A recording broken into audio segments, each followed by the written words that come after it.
Hello दोस्तों, मैं विनोद कुमार मिश्रा अपने एम्पैथी एक्सप्रेस में आपका स्वागत करता हूं।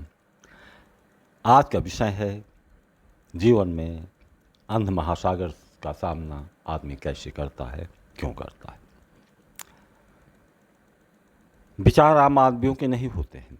विचार जो बनाते हैं उनकी संख्या दहाई के अंक को भी नहीं छूती है।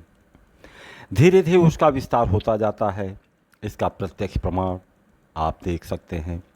आप में से बहुतेरों ने 2-3 साल पहले एक ही वाक्य को न जाने कितने बार लोगों के मुंह से सुना होगा। यह उस समय की बात है जब लोगों को यह अवसर मिला कि आगामी 5 सालों तक के लिए अपने ऊपर शासन करने वालों के चयन का अवसर मिला था। हाँ, समाज के सामने नई चुनौतियों की आहट सुनाई पड़ने लगी थी। समाज में रोजगार के अवसरों का ह्रास होते हुए लोग महसूस कर रहे थे। छोटे छोटे व्यवसाय मत प्राय हो रहे थे। जनगणमन आर्थिक विपन्नता की ओर बढ़ने लगे थे। व्यावसायिक मामलों में लोग संघर्ष कर रहे थे। मैं छोटे व्यवसायियों की बात करता हूँ। व्यावसायिक शिक्षा प्राप्त कर चुके नवयुवक रोजगार की आशा में एकटकी लगाए बैठे थे। स्वाभाविक है, विचार लोगों के होते तो उसका उनके द्वारा मूल्यांकन किया जाता। उनके अंदर तर्क वितर्क आते। वो अतीत की घटनाओं एवं क्रियाकलापों का विश्लेषण करते। उनके सामने प्रश्न उभरते। अरे, सभी आदमी भौतिक प्राणी हैं। उन्हें जीवन में सफल होने के लिए आर्थिक रूप से समृद्धि को पाना ही होगा। वो अनुभव करते कि निर्धन व्यक्ति का कोई गौरव नहीं होता है। उसकी स्थिति बेबसी एवं लाचारी से बढ़कर कोई स्थिति नहीं हो सकती। उसकी गणना बेचारे से ऊपर की नहीं हो सकती है। विपन्नता से जूझता हुआ व्यक्ति आम लोगों के सामने बेचारा ही रहेगा। लेकिन ऐसे बिंदु उभर कर कभी नहीं आए थे। केंद्रीय बिंदु को हाशिए में रखते हुए एक वाक्य को विस्तारित किया गया कि इसके अतिरिक्त विकल्प ही क्या है। वाक्य एक, उसी वाक्य को दोहराने वाले अनेक। हर गली, हर मोहल्ला, हर संगठनों में यही वाक्य कहने वालों की श्रृंखला है। इससे एक बात तो साफ है कि लोगों ने अपनी बुद्धि विवेक का प्रयोग नहीं किया। हालांकि विवेकपूर्ण निर्णय यहाँ के जनमानस ने कभी भी नहीं किया था। इसे हम दूसरे संदर्भों में देख सकते हैं। शताब्दियाँ बीत गई। न जाने कितनी शताब्दियों के बाद जनगणमन को वह अवसर मिले कि वो समाज की व्यवस्थाएं चलाने के लिए एक शासन की अनिवार्यता है।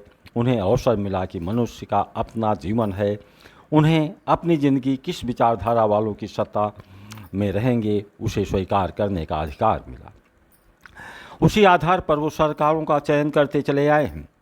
हाँ, नागरिकों को के कुछ आदर्श उन्हें समाज से, परिवार से, वातावरण से प्राप्त होते हैं। उनकी लालसाएं होती हैं कि जो भी उन पर शासन कर रहा है उसके द्वारा उन आदर्शों की रक्षा भी की जाती रहे। उस पर किसी भी प्रकार की छेड़छाड़ी ना किया जाए। यदि उनके पूर्वजों का कोई गौरवमय इतिहास है तो उस गौरवशाली इतिहास को शासन द्वारा प्रसारित किया जाए। यहाँ पर चाहे ऐतिहासिक पहलू हों, धार्मिक पहलू हों, मान्यताओं से चली आ रही परंपराएं हों, उस पर आघात न किए जाएं। कारण है कि ये सब ऐसे पहलू हैं जिसे लोग श्रद्धा से, विश्वास से और भावना से जुड़े होते हैं। जहाँ तक भावनात्मक पहलू है, यदि प्रकाश में आ जाए कि जिस पर तुमने विश्वास किया था उन्होंने आपकी धार्मिक मान्यताओं, आपकी सांस्कृतिक एवं गौरवशाली ऐतिहासिक मूल्यों पर आघात किया है, तो उनकी भावनाएं आहत हो उठेंगी और लोग ऐसे शासकों को नकारने में देरी नहीं करेंगे। जरा अतीत में जाए। हम आज़ाद हुए, जिसके नेतृत्व में आज़ादी मिली, स्वाभाविक है जनादेश उसे ही प्राप्त होगा। स्वयं की सरकार आई, उस समय दासता से मुक्ति मिली थी। शिक्षा का विस्तार नहीं था। लोगों को शिक्षित करने के लिए विद्यार्थियों के लिए विभिन्न विषयों के पाठ्यक्रमों को तैयार किया गया। विद्यालयों में उसे लागू किया गया। उस विषय में हम सूक्ष्म विचार करेंगे। शिक्षा में लोग अपने अतीत को जानना चाहते हैं। ऐसे में इतिहास एवं संस्कृति जैसे विषय उसे उसके पूर्वजों का आईना दिखाते हैं। आज़ादी के शुरुआती दौर में लोगों ने इस पर ध्यान नहीं दिया। ऐसे में हुआ क्या, सत्ता में बैठे दिग्गज चालबाजों ने एक लंबी अवधि तक सत्ता का सुख पाने की योजनाएं बनाने लगी। ऐसे में रणनीति तैयार की गई, इस पर मंथन हुआ। बहुसंख्यक समाज जातियों में विभक्त था। ऐसे में पायदानों पर खड़ी जातियों के हिमायती होने के प्रदर्शन में वो सफल रहे। अब विशेष वर्ग का अस्थायी समर्थन प्राप्त करने के लिए इतिहास में बहुसंख्यक समाज के गौरवशाली घटनाओं को पाठ्यक्रमों में स्थान ही नहीं दिया गया। और तो और दूसरे वर्ग के व्यभिचारी शासक को यहाँ तक महिमा मंडित किया गया कि वो महान शासक था। तो किसी को न्याय का प्रतीक बनाने के उपक्रम किए गए, लेकिन देश के महान योद्धाओं, महान राजाओं की गरिमा को हाशिए में लाकर खड़ा कर दिया गया। यहाँ तक पृथ्वीराज चौहान के पूर्ण युद्धों एवं पराजय के मूल कारणों को इतिहास में जगह नहीं दी गई। इस प्रकार बहुसंख्यक समाज के गौरवपूर्ण गाथाओं को, गौरवशाली संस्कृत को मिटाने के प्रयास हुए थे। यद्यपि किसी भी समुदाय के इतिहास को बिना कुछ लपेटे सत्य की व्याख्या करने पर किसी की भावनाओं पर आहत नहीं पहुंचेगी। अब सत्ता की दौड़ में शामिल लोग यही करेंगे कि सत्तासीन कहाँ कहाँ चालबाजी कर रहे हैं। ऐसे में उन्होंने पाया कि सत्तासीन लोगों ने बेहतरीन चाल चले हैं। एक वर्ग विशेष का हमेशा के लिए समर्थन पाने के लिए उनके उन इतिहासों को, जो वास्तव में था ही नहीं, उसे पाठ्यक्रमों में महिमा मंडित किया गया। उस संस्कृत को महिमा मंडित किया गया। यद्यपि वास्तविक इतिहास को स्थान दिया जाता तो सत्ता से दूर लोगों को सहजता के साथ अवसर न मिलता। उस दौर में शामिल लोगों को वो अवसर हाथ में मिल गया, वो बताने के लिए कि देखो, इस सरकार ने आपकी गौरवशाली संस्कृत को धीरे धीरे कैसे चकनाचूर किया है। आपके इतिहास को छिपाया गया, आपकी भावनाओं के साथ खिलवाड़ किया गया। अब लोगों को लगा कि वास्तव में इस सरकार ने तो उसकी भावनाओं को, उसकी आस्थाओं को एवं उसके विश्वासों को धीरे धीरे रौंदा है। उनको ये विश्वास दिलाने में सफल हो गए कि अपनी संस्कृत, अपनी सभ्यता, अपने धर्म का गौरव बचाना चाहते हो तो उन्हें सत्ता से बाहर का रास्ता दिखाते हुए उन्हें अवसर दिया जाए। ऐसे लोगों की मंशा पूरी भी हुई, कारण भावनाओं का संबंध समर्पण से होता है। जब उनकी संस्कृत, उनकी आस्था, उनके गौरव पर प्रश्न खड़ा हो जाता है तो लोग उसके गौरव के पुनर्स्थापना करने का संकल्प लेने वालों के प्रति वह वर्ग भावनात्मक रूप से अपने आप को उनसे जोड़ लेता है। शायद ये वही स्थिति है जिसके चलते आप में से बहुतेरों ने भी किसी न किसी से कहा होगा, दूसरा विकल्प क्या है। यहाँ छत्रपों की बात नहीं करते क्योंकि वीडियो लंबा हो जाएगा, लेकिन संक्षेप में उसका प्रमुख कारण जातीयता की भावना ही रही है। बेशक जब हम भावना में होते हैं, भावना प्रवाह का प्रतीक है। प्रवाह पानी की बहती धारा के साथ चलने की प्रक्रिया है। नदी वेग के अनुरूप वो बहने लगते हैं, उन्हें वक्त ही नहीं मिलता कहीं थोड़ा सा ठहर जाएं, विचार करें कि यह नदी का वेग कितना है, यह नदी की यात्रा किस ओर ले जाएगी। कहीं ऐसा तो नहीं है कि जिस नदी की वेग के साथ वो प्रवाहित हो रहे हैं वो अंध महासागर में जाकर विलीन तो नहीं हो जाएगी, जहाँ से निकलना उनके लिए संभव न रह जाए। उस अंध महासागर में पहुंचकर उससे बाहर आने का रास्ता ही न रह जाए। बेशक ऐसी स्थितियां उत्पन्न क्यों होती हैं? जब हम अपने ऊपर शासन करने वालों का चयन करते हैं, उस समय हम अपने जातीय भावना से, धार्मिक भावना से, सांस्कृतिक रूप से एक गहन भावना से जुड़कर सरकारों का चयन करते हैं।